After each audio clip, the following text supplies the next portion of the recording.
My name is Chloe Jenkins. I work for the Vale's 21st Century Schools programme. We procure multi-million-pound school investment projects across the Vale, and between 2019 and 2024, we'll be investing over 135 million in schools across the Vale. We use the SUSCAT framework to procure our main contractor, and they advertise opportunities for subcontractors on Sell to Wales. We also collaborate with the Council's Communities for Work programme to advertise opportunities for individuals. We require a contractor to deliver on a range of community benefits targets, including using local SMEs and upskilling supply chains.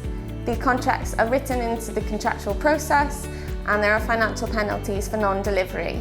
We also hold Meet the Buyer events, which help subcontractors meet our main contractors, ask them questions and find out what they need in order to gain access to Tier 1 frameworks.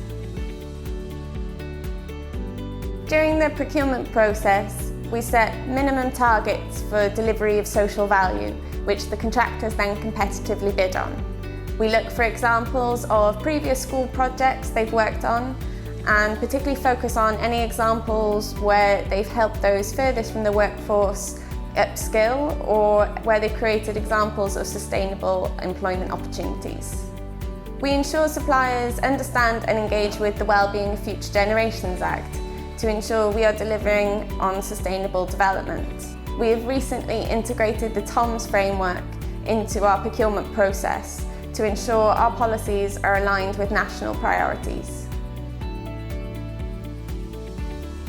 Advice for SMEs would be to utilise the Sell to Wales frameworks and to ensure they understand the collaborative and sustainable approach. Some great examples of previous work include Sparkles Cleaning, who worked with ISG Construction on our Morgannwg site. The contractor was able to help the company gain CSCS card qualifications and also health and safety training, which will enable them to gain work on future construction projects.